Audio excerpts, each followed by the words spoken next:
Hello, everybody, and welcome to the first episode of Promoter's Corner.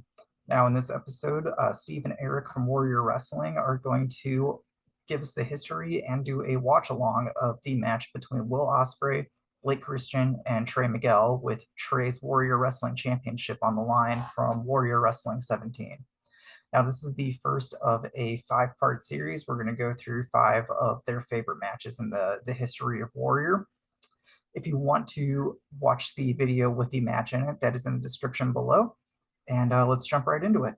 Here to talk Will Ospreay, Trey Miguel, Blake Christian from Warrior Wrestling 17, December 12th, 2021, which in hindsight, that was such a crazy different time in wrestling. So when we get into the watch along in a minute, you're going to see everyone still with masks. Even Nick Hausman makes a COVID protocol call out. Like, it was just such a different time in running shows. So it's crazy to think that was all 2.5 years ago, if my math is right. Yeah. And then as you mentioned too, Dominic, I didn't even realize this until you put it in the notes. This is our first show away from Marion. Right. I completely forgot that it, just in my mind, we did, after the Marion era kind of ended, or before it was even over, once we were on the road, we did so many shows in so many places. I forgot that it started here. And it started because we had this date, like we did 2 years prior in 2019. Mhm. Will gave us the date, right? And obviously now the whole world knows, if they didn't know before, right? If they're watching AEW, Will Ospreay is 1 in a million, right? 1 in a billion. He is the generational talent on another level. And in 2019, Will gave us the date for December, whatever, of 2019, like 5 months in advance. And he said, this is like the only date I'm free. And we said, great, we're having a show then. And we built the show around Will's date. Same thing for this show as well. Will could only do that specific Sunday for whatever reason. And Marion couldn't accommodate it because there was a cheerleading tournament all day on Sunday. And so we said, we have to have it somewhere else. And we looked at other gymnasiums and other places. And we ended up at the Tinley Park Convention Center, which just for whatever reason, that show on that day struck a chord. And we sold the place out. We added chairs. Like, it was just a vibe that night. And everybody came to have a good time. We got a bunch of new fans we never had before. All the diehards followed us there. And then every match on that show just delivered. I mean, it all came together that night. I love that Will Ospreay, one of the best in the world, like you said, 1 in a million.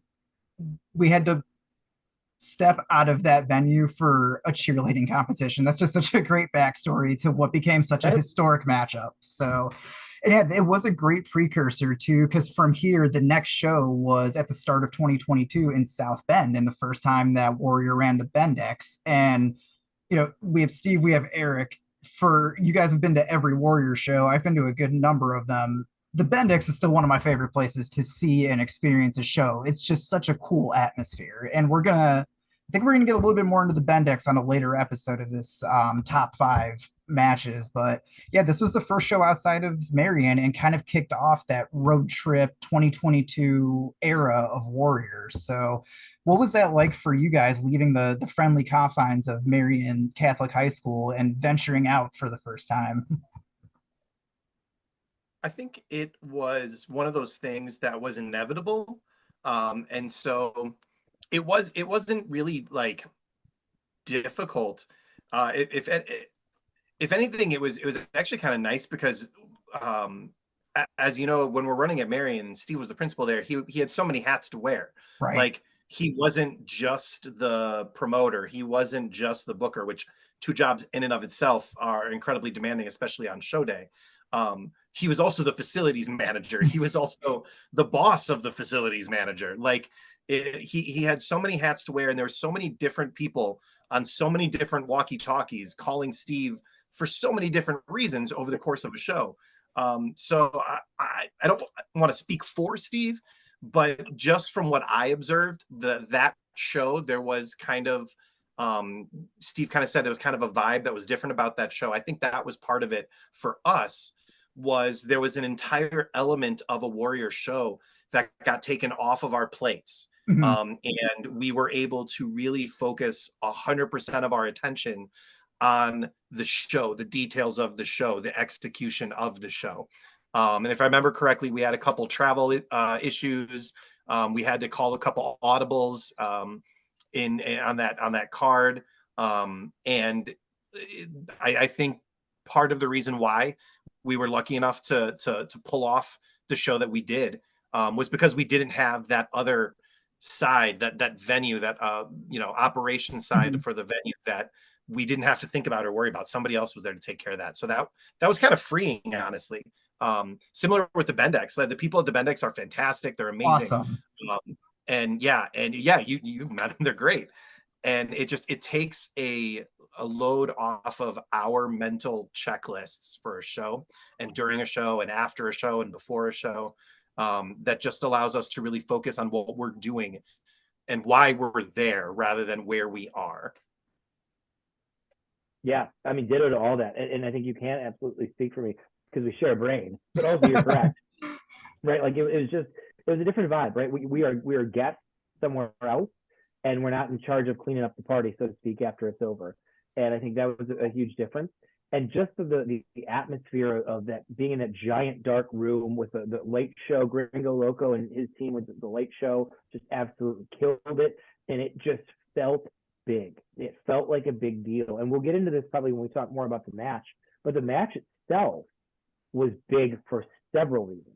It was the first time Will and Blake, I think, ever crossed paths, and they would go on to have a singles match with us a few months later. It was Trey's last match as champion. He obviously lost the title to Will. And that in and of itself was emotional. And I'll jump into that right now. So we actually got Trey a little gift. It was Christmas time, and we had framed a little picture, a black and white picture of when Trey had won the title. Oh, and yeah. Zach was hugging him and falling over him in the ring at the Stadium Series a little over a year before. And Zach went. And Zach, who was with WWE still at the time, was watching Warrior 17 in his car while driving somewhere. He was in the passenger seat watching it on his phone. And after the match and before the match, Trey called us over. We waved to Zach because they were like FaceTiming with each other. And Zach was giving his thoughts on the match. And it was a really cool culmination of our relationship with Trey, his final night as champion. We'll get to Will in a second, but for Trey, I think it was a really cool celebration of his trajectory with us. And it was just, he was a total pro, killed it in the match. And to this day, we love him to death. So it was a special night for everybody involved. And so you bring up a really good point with Trey, and he was calling Zach Wentz on FaceTime. So prior to WWE signing, like you said, Zach was there, and the Third Rascal is still there. The Rascals had been such an integral part of those early Warrior shows, of that Marion era, if you want to call it. And I remember you, Steve, saying this over the microphone at one of the shows. I think it was at one of the Stadium Series shows, when you announced that the main event was going to be a triple threat between them. Winner gets to challenge Brian Pillman Jr. for the championship. Of course, Trey goes on to win that match, win the title. But you called and this is not the last time we're going to talk about the Rascals in this top 5 series. A little hint, little spoiler, but just for you two, from a creative perspective and from an in the ring perspective, you've called them the show stealers. And I had been in that gym when they're in the middle of the match and the crowd is just going crazy. What is that like creatively for you guys, working with them, and them being someone you can tap on the shoulder and know that they can go out there and they can do exactly what needs to be done and get that crowd hyped up? I'll jump in first. Yeah, I think, it's like knowing you've got a phenomenal player on your team when game time comes, right? And they are phenomenal players. And I think, Eric and I don't book shows. We don't book them for ourselves, but we book shows that we like, right? We're not going to promote something that we don't like or believe in. And I think I can put words in Eric's mouth a little bit here and say that, the Rascals are emblematic of what we love about wrestling, right? They have that. It's a little lucha, it's a little Dragon Gate, it's a little modern indie, it's speed, it's crispness, it's character moments in that speed and crispness. There are few units that operate at as high of a level as the Rascals operate, whether it's 3, 2, or individually. And every time they have been in a match for us, they've killed it. They truly have. And I don't think they get their due in the industry. I think that, there's a lot of great wrestlers in wrestling right now, but pound for pound, minute for minute as performers, I would put the Rascals collectively or independently up there against anybody. Agreed. 100%. Same brain. The ability, we were so spoiled. Kind of looking back on it, to be able to work with the three of them at what, looking back on it now, was that unit's peak, Mhm. right? Like, the three-man tag teams can be clunky. It can be awkward. If the timing is off, if the rhythm gets lost, it's hard to pick back up for most people. But the three of them, their rhythm is always in lockstep. Their thoughts are always so clear to each other. And I don't know what the next or previous matches were on this list, but you referenced when they went mano a mano at the Stadium Series. That match really just showed, like, these three guys know and love each other outside of the ring, but they also know and love each other inside of the ring. And when you have the two of those elements that can meet in a match, especially one against talents, some of the talents we put them up against, we put them up against literally the best options in the world.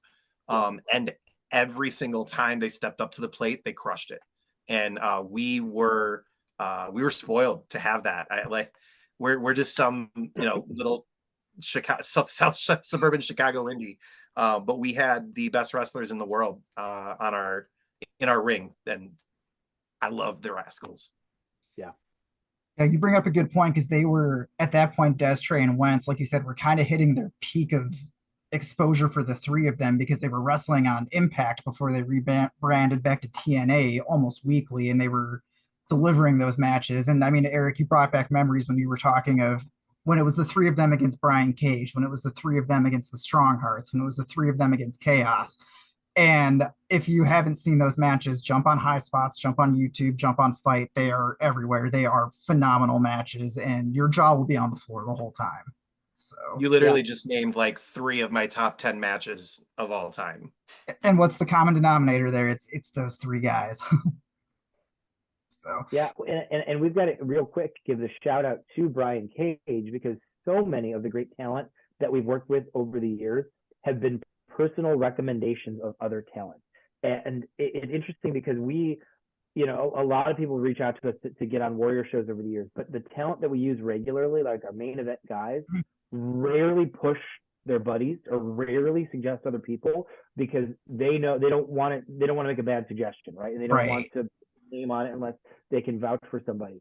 Brian Cage had pitched that match against the Rascals, I think, just after Warrior 3, before we even had data on Warrior 4. We were in Nashville, and Brian told us, we were talking over ideas, and he goes, I'm telling you, put me against these guys are so good. Like, that they're good. He's like, they're so good. And it was Brian really turning us on to how good they were, that made us take a deep dive and look and notice what Brian saw. And then the first time we worked with them, from then on, we were off to the races, right? Like, they're just unbelievable. And that's just the truth. They are, they're just top notch. And that leads us to the Warrior title falls on one of the Rascals, as we've mentioned. It falls on Trey Miguel. Shortly after there, both, as we mentioned, Zach Wentz and Desmond end up over in WWE. So Trey wins the title on the last night of the first Stadium Series, September 26, 2020. Goes on to have 3 defenses against Lee Moriarty, against Jake Something, and against Jonathan Gresham, before we get to Tinley Park.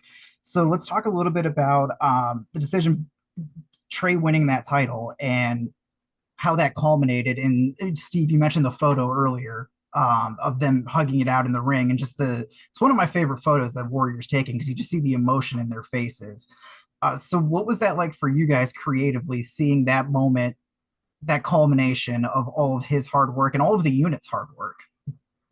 Just before we get too far past that moment, that's one of my favorite pictures. But the reason, yes, you see the emotion, but the reason is because Zach had no idea. Oh, really? Zach was wrestling on the card that night, I believe, against Blake Christian, if I remember correctly. I think you're right. And they killed it. So Zach was backstage. He knew that this match, the Brian Trey match, was the main event, but he had no idea what the fall was. And and that was something that apparently Trey did intentionally. And so when the bell rings and Trey's hand comes up, I'm telling this story for Steve, but it's one of my favorite stories. I think you were actually standing next to Zach when that happened, and he was so completely just like in shock and awe and just pure joy. When I say these guys love each other inside and outside of the ring, I mean, Zach's heart just burst open with joy and happiness for Trey once he realized and it dawned on him what just happened. And if I remember correctly, he turns to Steve and he goes, "Can I go out there?" and that moment that a photographer was lucky enough to catch was the true honest to God reaction of one friend seeing his best friend do something that was completely unexpected, that came out of nowhere. And that's why that's one of my favorite photos of all wrestling of all time, because it's more than just wrestling that's in that picture, and it's true, genuine reaction, and it's beautiful. Agreed. Yes to everything Eric just said. That's awesome. And so let's turn our attention a little bit now to second of the third man in that match. We have Blake Christian, who comes back to Warrior fresh off of a run with NXT. And so there's a little bit of an interesting history here. In all three of the people we're talking about in this main event battled on Warrior 7, because the main event was Chaos, Ospreay, Amazing Red, Rocky Romero against the Rascals. And earlier in the night, Blake Christian competed against Ace Austin and Carlos Romo for the X Division title, which Ace Austin retained. So there's a little bit of funny history there. But how excited were you guys to get Blake back on a card? I mean, obviously we were, sad to see him see how it ended with WWE. You never wish that on anybody, but how creatively, how fun was it to get him back? And we all have all seen what he can do in the ring. So that must have just been kind of a fun emotion for you guys to get him back in the ring. Yeah, absolutely. Right. He's one of those other guys that just is so talented that we love working with. And when he became available again, like you said, it stinks that he didn't work out with WWE and they changed what they were looking for and did a big house cleaning in NXT. He wasn't the only guy that got let go. It was a whole ton of folks that got let go. But if he's available and he wants to work, we called him and he said yes. And there we were, right? And so he now had the ability to do what he does the way that he does it, not a kind of prescribed way like it would have been in NXT, I think, had he stayed. And so, I mean, we were just thrilled to feature him and welcome him back and put him in matches where he could crush it. How did you first, we talked about how you first kind of ended up with the Rascals and that you had that conversation with Brian in Nashville that eventually led to Brian against the Three Rascals. How did you end up with Blake Christian first getting into a Warrior ring? So I actually remember. Okay. It was, I want to say October of like 17, maybe 18. It was October because I was sitting in a professional development at the school district where I was teaching. And it was a full day. Like, I mean, it was like an 8-hour professional development. And I get an email or a text from Steve saying, check your email. And it was essentially, a clip show, highlights of Blake. And he goes, there's this kid in Texas. Check him out. Tell me what you think. And a lot of times, like when we're like looking at people, it's kind of late in the game by the time Steve and I actually talk to each other about what our thoughts are on these people. We kind of come to every now and then there's like, hey, have you seen this? And we'll send a clip. But we won't necessarily go into like a deeper conversation with it right away. Usually we've each kind of come to our own conclusions and then we come to each other and come to the table and kind of talk about it. This was one of those where he's like, I'm going to send you this clip, watch this match, tell me what you think. And I remember I was sitting in room 117 in the back, and I had my laptop and I tilted it down just a little bit to watch the match and still see the presentation. And I was sold. I was like, Yeah. hell yeah, let's get this guy in here. I didn't need to see or know much else. And for me, that was the first time that I heard the name Blake Christian, was sitting in room 117 at a professional development, and it's all it took. Yeah, and I will say this about Blake. He reminds me a lot of like Ben Carter, who's now Nathan Frazier on NXT, or A-Kid, who's now Axiom. When we, and Eric and I have a very similar taste, that we're looking for how people move. And some people are looking for how they look or whatever. For us, it's like a motion thing. There's some people who have this perfect mastery of motion in the ring that translates to really exciting wrestling. And we talked about the Rascals a few minutes ago. They're the epitome of that, right? And Ospreay, et cetera. And Blake has that too. And that's what I think makes the match that we're going to watch in a minute so special, is all three of these guys do the thing that we think makes wrestling special. It makes wrestling special in this era. And it's that ability. It's not just speed. It's not just flight and how high you get. It's the ability to mix all of those, to change direction quickly, to move in a way that snaps, in a way that surprises the audience. All three of these guys have moves that defy what you, the viewer, think is about to happen. Mm-hmm. And that is what I think is so interesting about Blake and Will and Trey. You put the three of them together, you're going to see a lot of motion that you don't naturally expect to happen.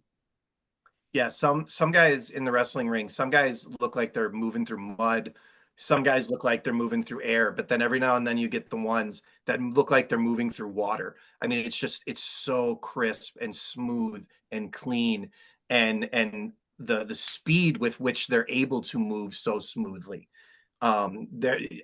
People can move smoothly, controlled, but these guys, I mean, you blink and you miss something, but they don't give up an ounce of that fluidity in order to have the speed and the precision in their moves. It's something you don't see every day, and we're spoiled to have it. I love the image of Eric sitting in the back of professional development and watching wrestling clips. Well, maybe the person next to him is watching like Netflix or something, and no, Eric's watching wrestling clips. And I wonder if the person next to you was like, "Man, what's he watching? He looks really excited. He's really into that." Yeah, I don't remember if I betrayed myself with my reactions, but I do know nobody said anything. So maybe by that point they just were used to it. But or maybe I was a little bit slicker back then than I am now. That's awesome. And so we've said his name a few times. Obviously, we can't have this conversation without talking about the one and only Will Ospreay. And so, like I had mentioned earlier, we first worked with Will at Warrior 7 in that match he was with Chaos against the Rascals. How did Eric keep saying you're so spoiled with this, this southern suburban Chicago promotion? How in the world did you first land Will Ospreay at Marion Catholic High School when he was rising through the ranks of New Japan? I forget how I got his email originally. I don't know if he had it posted for bookings or if I got it through, Rocky Romero or somebody else, but we emailed back and forth about him being on Warrior 2, and it just ended up not coming together. And so we emailed in like May of 18 about him being on Warrior 2. Didn't come together. Okay. And so we just emailed back and forth over the course of literally the next year, because it's December of 19 that he's finally able to make a Warrior show. And what I mentioned earlier is the God's honest truth. It was in like August or September of 19 where he said, "Hey, I have one free weekend after whichever the New Japan tours end. I'm going to be home in London for like 3 weeks in December, but the back 2 weeks, it's Christmas and it's something else and something else. This is the one weekend I could possibly do an indie date in America between now and a year from now," or whatever it was. And like I said, we told him, "Great, we're having a show that week." And we booked the school and booked everything else. And we were off to the races. Originally, it was going to be with Robbie Eagles and Will and Amazing Red. But then Robbie Eagles wasn't able to do it. He got hurt, and then Rocky Romero jumped in. And it was just it was just kind of fate. It was just kind of luck and persistence. Again, over a year of emailing back and forth before we got that date. And to Eric's credit, Eric is our head of talent relations, so to speak, if we had real roles and such. And Eric spent a good deal of time with Will and with Minoru Suzuki a couple of days around that Warrior 7 show in December of 19. And we all went out to pizza one night, but Eric took him out to a couple other meals, driving him around, being with them. And Eric being the face of our organization to Will, I think was just so good at helping Will take his guard down, let his defenses down, and just be himself and be comfortable. And I think he really enjoyed his time with us, such that 2 years later, when he had another free weekend, he was like, you know what, sure, I'll make that 10-hour flight. And if you know Will, and he's talked about it now in his promos in AEW, Will hates travel. Will absolutely hates travel. And that, I think, was one of the big things, is like, him on a plane for 10 hours is torture with his ADHD and all of his energy and everything. And so for him to make that commitment is really a testament to how comfortable he felt with us because of connecting with Eric and because of how professionally our whole team worked to put together that show for Warrior 7. So 17 came around, the dates fell, like we said. He gave us a Sunday in December, and we took it, and we made it work. And then we ended up with this match. So quick backstory, Steve said persistence. And as he alluded to, I spent a lot of time with Will when he was with us, and got to know him very well, had some nice candid conversations. And he actually, I think I've told you this story, Steve, otherwise buckle up.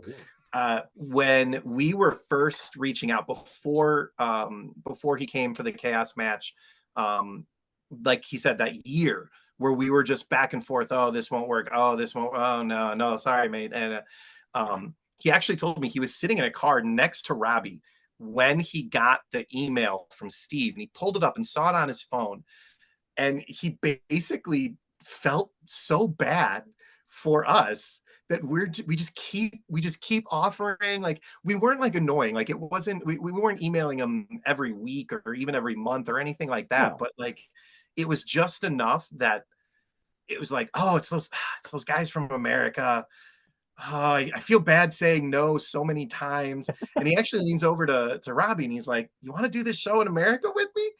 And I don't know if Robbie was injured. I think there's, like, I want to say his sister was having a baby. Yes. And Robbie said that the date was just too close to the due date. He wanted to be there for his family. Sure that he get back. That's right. Exactly. And he wasn't willing to risk the timeline. Yeah. And so Robbie actually, kind of from the beginning was like, I can't commit to that date, man. But again, Will, and this is a testament to just truly who he is as a human being, could have very easily been like, it doesn't work for Robbie, maybe next time. But that's not what he did. He was honest when he said, like, I feel sorry for these guys. And he reached out and he's like, all right, I'm sure in his head, he was like, I'm going to give him one day. And if it doesn't work, at least I offered, kind of a thing. I don't know if he ever really expected us to say, we'll take it. Yeah. Because it truly was like a pity booking when Will Ospreay agreed to come to Warrior Wrestling.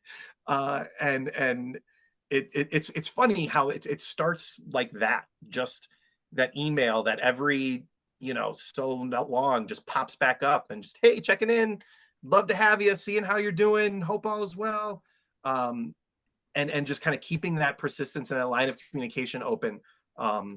How important that is. The human relationship is something that I think Steve handles very well, especially in an industry that is known for being more carny than humanitarian.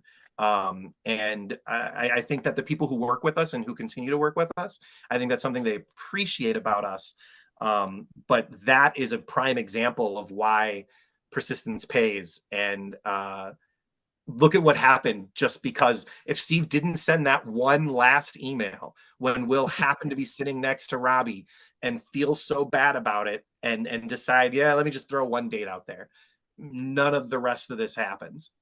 Yeah. We wouldn't be having this conversation about this match, and Will wouldn't go on to have this title run and kind of be, we talked about the road trip earlier.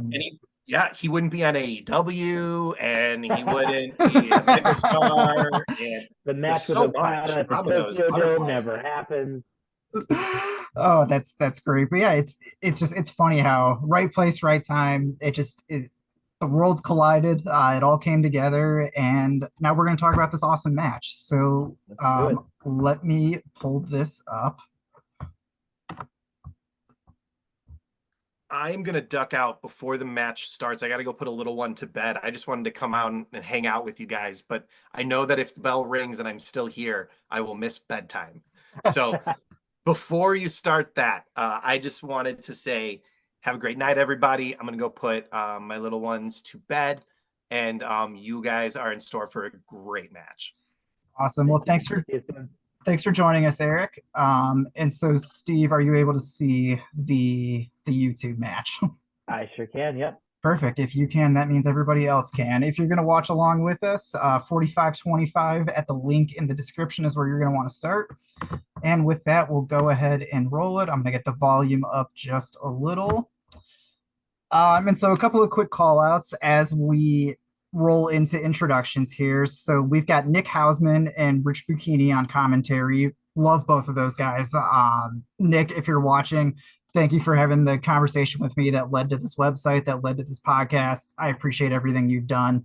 And we also have Jeremy Tolima, who is Warrior Wrestling's head official, is reffing this historic match. So we get Blake coming through the curtain, and I feel like one thing, and we kind of mentioned this earlier, the crowd is pumped to see him doing independent wrestling again. And it's sad that NXT went in a different direction, like you had mentioned earlier, Steve. But I think the crowd is excited to see him do what he does in an independent setting.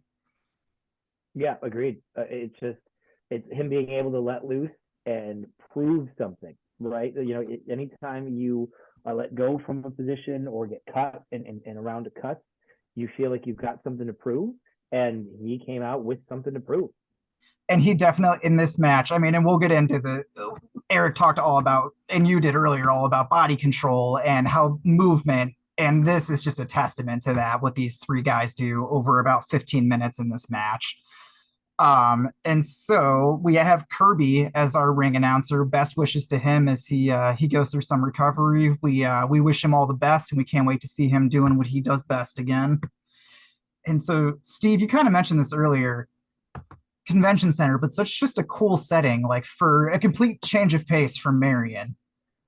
Yeah, absolutely. And something as simple as it's pitch black in there, right? And the lights all hit. And actually, Eric and I have talked over the years. Sam Adonis has said this often, that the lighting is so important in a wrestling show, that when you are in a very well lit room, oftentimes fans are less willing to yell, chant, cheer, react, etc., because they know other people are looking at them. And that when you're in a dark room, and especially in your dark room, you had a couple of drinks, you're more likely than not to yell, chant, cheer, react, scream, whatever, and it just leads to a different energy.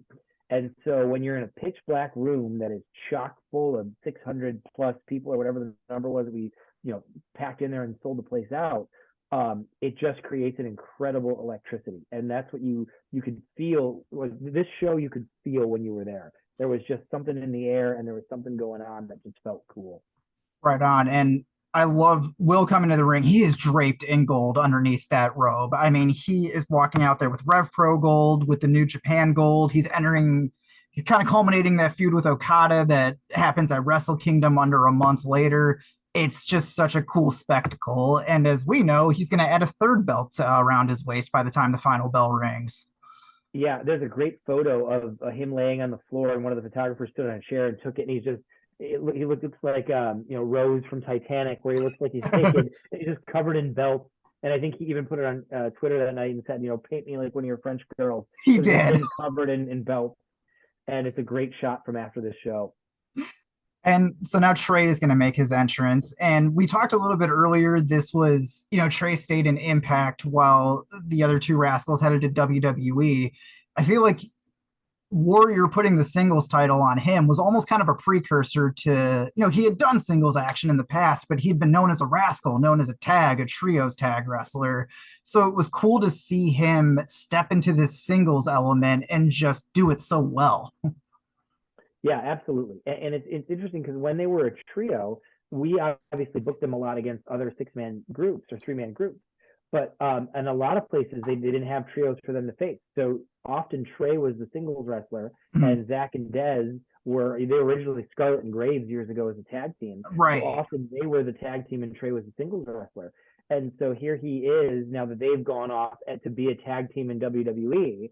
Here he is as the singles wrestler carrying the gold, and it was, it was just a really cool part of his journey, part of his career, where he had won a bunch of belts around the Indies, and our belt was a big deal at the time, and he carried it with pride, and he earned it, right, and he represented it well. And he's also, talking about singles and other belts, he's carrying the Impact X Division title. So there is so much gold in this ring between Will and Trey. It's just the culmination of promotions you have in that ring in a convention center in Tinley Park. It's crazy to think. Yeah, it reminds me a lot of Warrior Wrestling too, the very first War of Attrition match. Yes. When everyone, Austin Aries was the belt collector at that point in 2018, and had a bunch of belts. And I think Brian Cage had a belt, and Phoenix and Penta were in there, and Swan might have had a belt from somewhere. And it was just belts, belts, belts, belts, belts. This is similar, right? Like you said, from Rev Pro to New Japan to Impact to Warrior itself, this was just a ring full of belts with three of the top wrestlers in the world, and that's what, at our height in this run in 21, there was nowhere else you were seeing a match like this.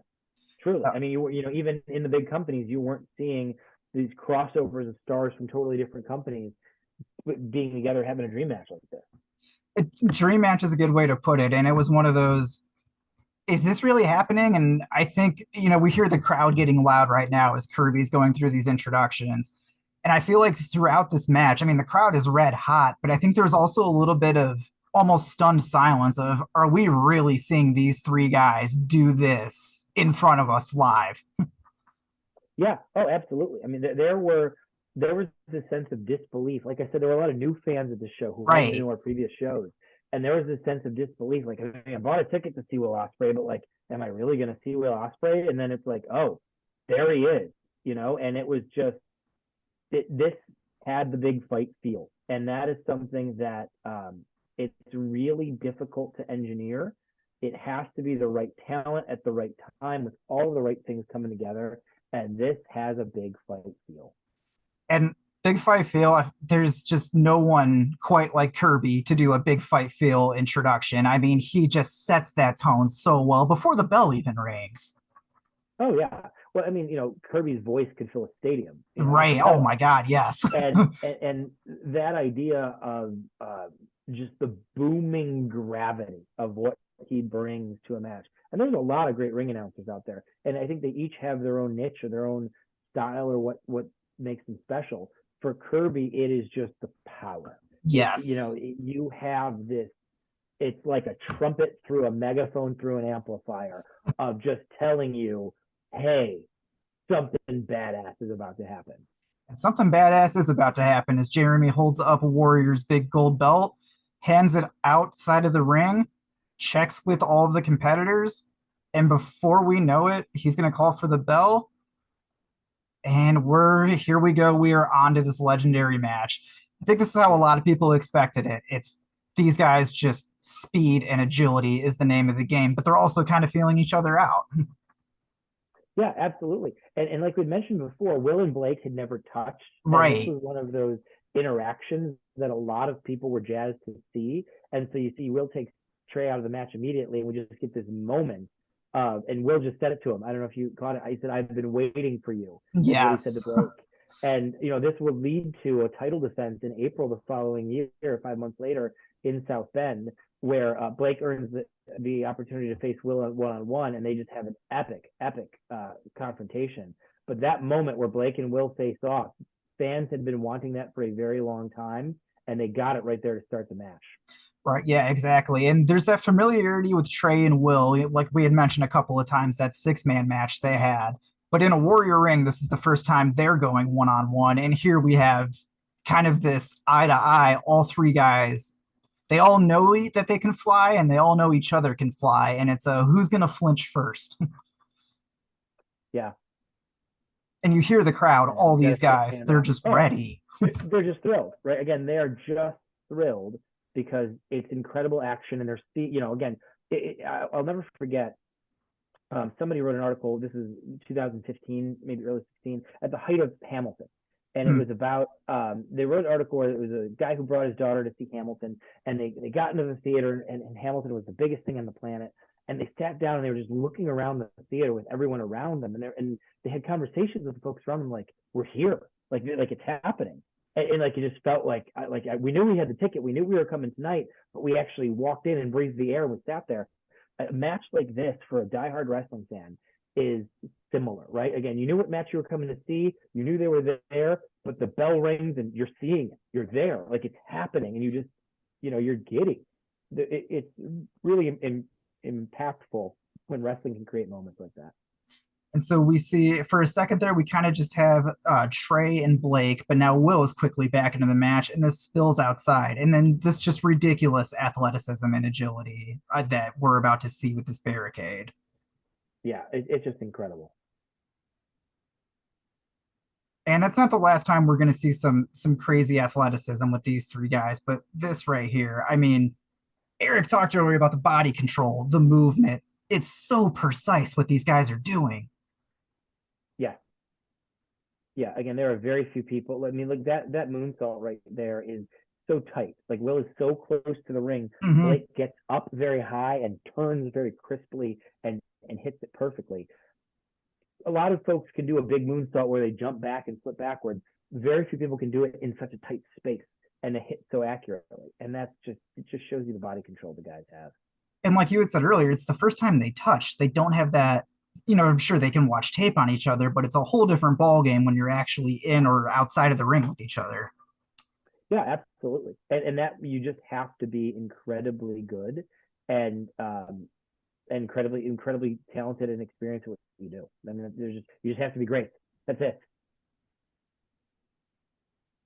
So we got a near fall there with Blake on Will. And we'll talk about this probably more as we get towards the end of the match, but I think a lot of people that witnessed this spectacle thought they knew how this match was going to end. Yeah, and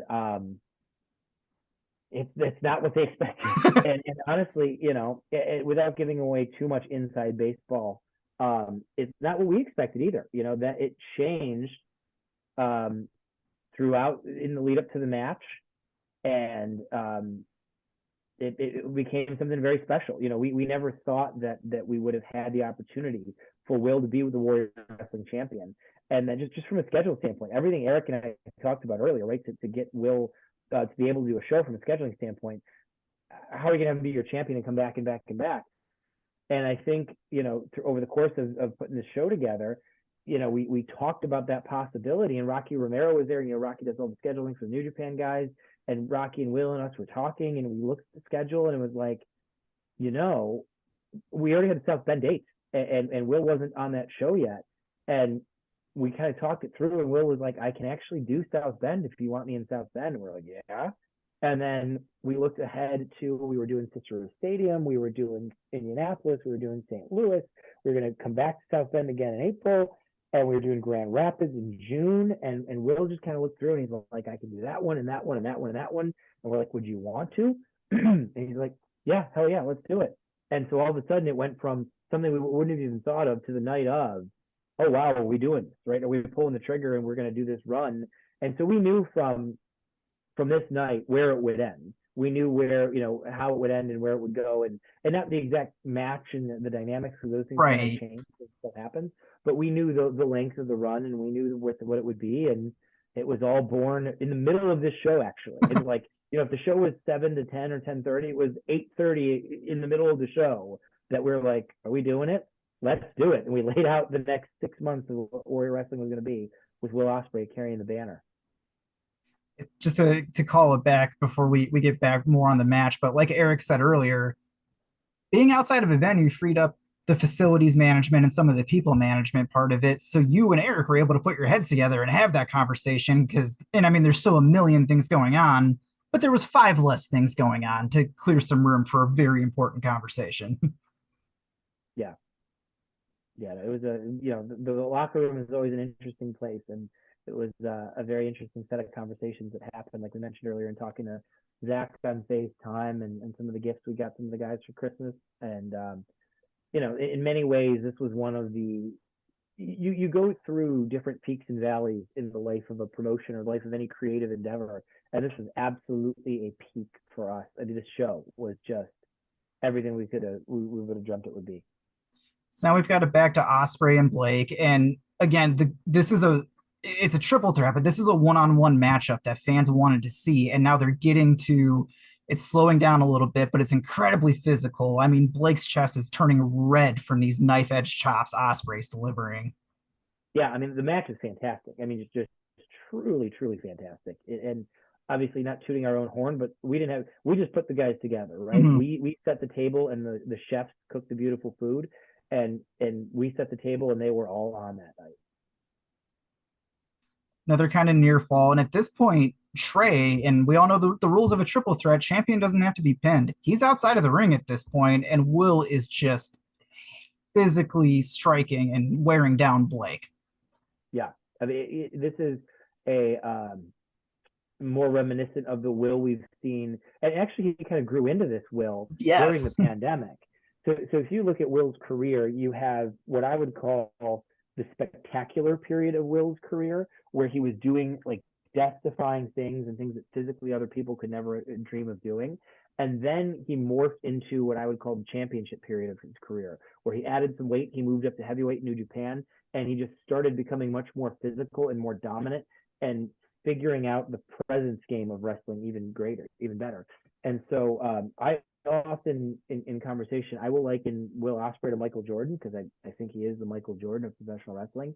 And if you're a Jordan fan or a Bulls fan or a basketball fan, Jordan from 85 to 91 is the most spectacular player in basketball, but he's not winning. He's not on a winning team. He's not the face of the league. It's still Magic Johnson and Larry Bird's league. But he's doing the fancy dunks from the free throw line and hitting crazy shots and doing amazing athletic reversals, but he's not the face of the league. He's not a champion. He's not a winner.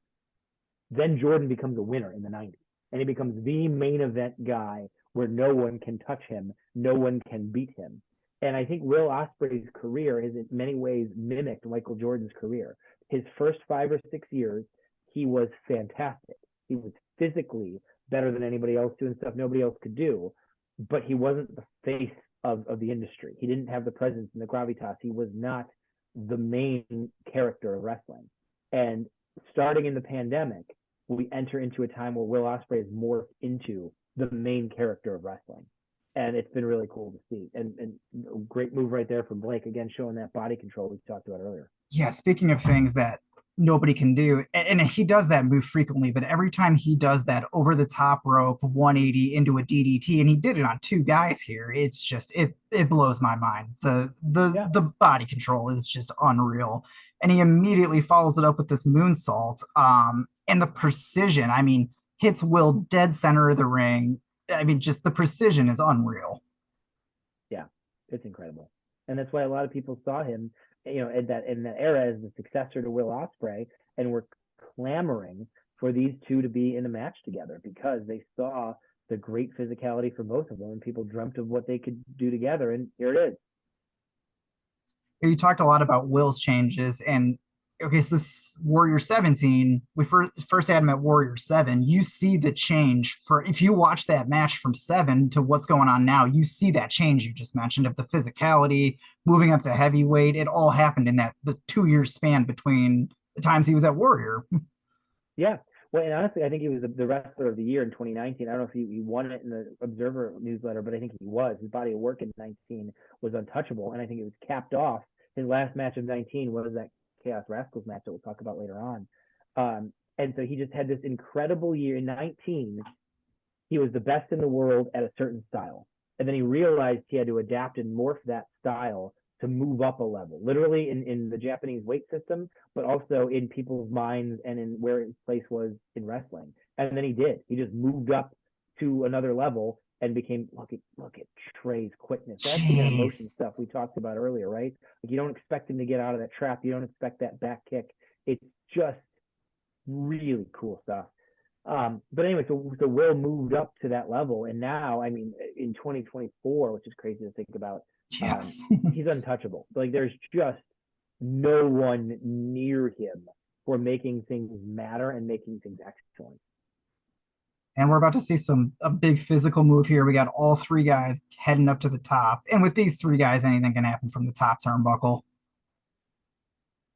Will takes them both down, but they both kind of land on their feet. And this is one of those cool, hey, we can do that too. We can, you can do that, but we can counter it.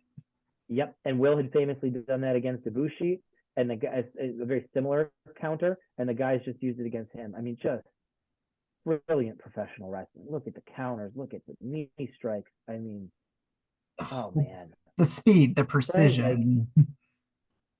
Right? Like, not only did we get to produce this by booking it, but we got to watch this. Eric and I were sitting on the stage watching this, just in absolute awe of everything that we were seeing. Just a really special match. And I love the pacing here. We just saw this crazy flurry between three guys. Now, two out of the three are down. And Trey, the champ, he's playing to the crowd. He's showing, hey, Will Ospreay's in the ring, but it's my championship. Yep. So he showed, again, there was that clamoring for Blake and Will, and he's showing that he is on their level physically and on Will's level as far as a performer and as far as being a champ and being a guy carrying the belt and carrying. Look at that, 450. God. I mean, just fantastic work. I mean, obviously, I know this match is great. It's one of my top 5, but damn, I haven't watched it probably in 2 or 3 years. It's so good. Rewatching it for the notes was a lot of fun. Because it just reminded, like you, I haven't watched this in 2 or 3 years. So just seeing everything, it was almost like watching it for the first time again. So now we got all three guys down, and like you said, a dark room crowd is more likely to chant. They've already seen an amazing show. They're seeing this main event, and they're just giving these three guys their dues. Yeah.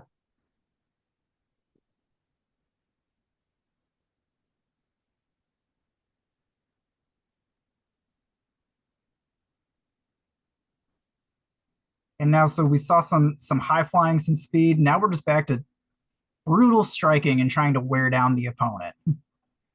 Yeah, I mean, the match has everything. It truly does.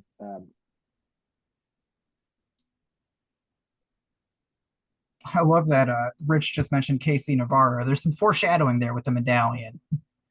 Yeah, absolutely. And Casey and Will are going to have an interaction backstage after Will wins the title that will set up everything that happens for the next 6 months. Look at this. Oh, my God. The creativity and the physicality.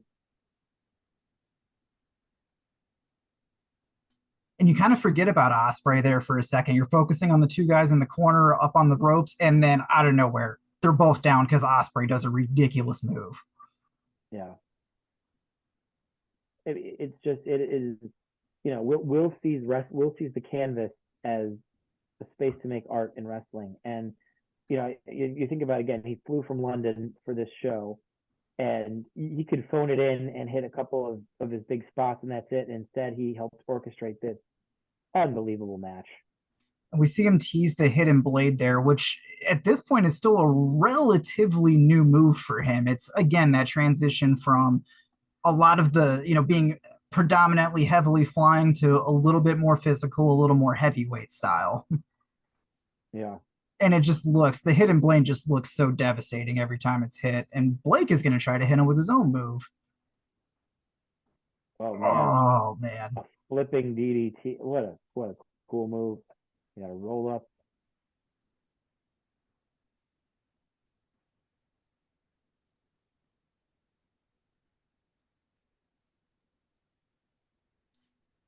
Liger bomb. It just looks effortless. Yeah. And it's crazy. I mean, you think about Will flips him up and hits that Liger bomb, and what it would take, even though you're working together, to do that to a 200-pound man. Right. It's just It's unbelievable. See some And good then a shooting star press like it's nothing. Blake saves the match.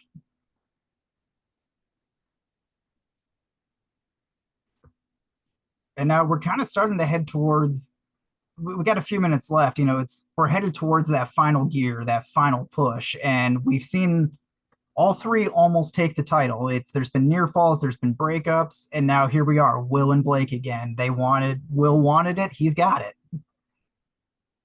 Yeah. There it is, like two goats ramming heads.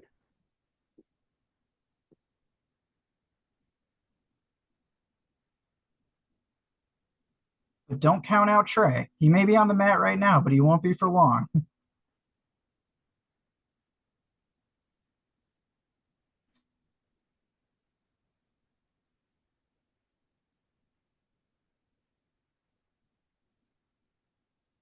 I would not want to take a strike from any of these guys. You know what? They're such pros, you wouldn't feel a thing. That is so true. No, Chop, on the other hand, would hurt like hell. Oh yeah, and I mean we see Blake's chest just turn red throughout this match. He took some hard chops. Yeah. Oh my gosh, it's just the incredible counters and speed. And they're so low to the ground when they hit that fly. Yeah, I mean that the torque and the rotation are so strong. Oh, there's the ox cutter. And that it takes him over. Yeah. The hang time he gets on that cutter, it's like he just floats in midair. Yeah, it's unreal.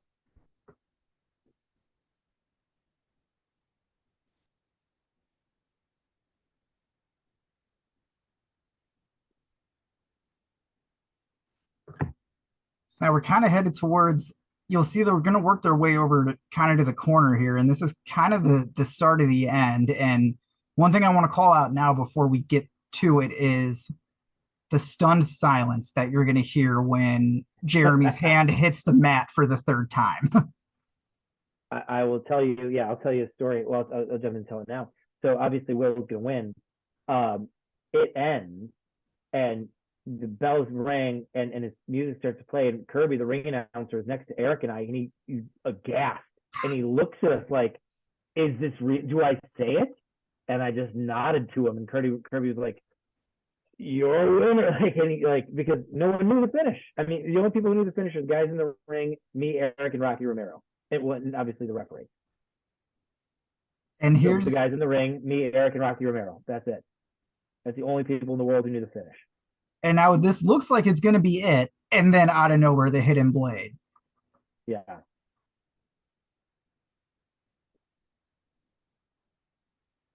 And now here we go. Here we go.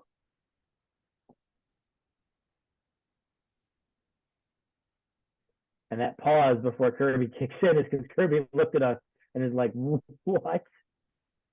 You even hear Nick Hausman has the call of New Warrior Champion, and he's shocked. Yep. I mean, they didn't know. Rich, as a total pro, never wants to know any finishes because he wants to, experience it with you, the fans.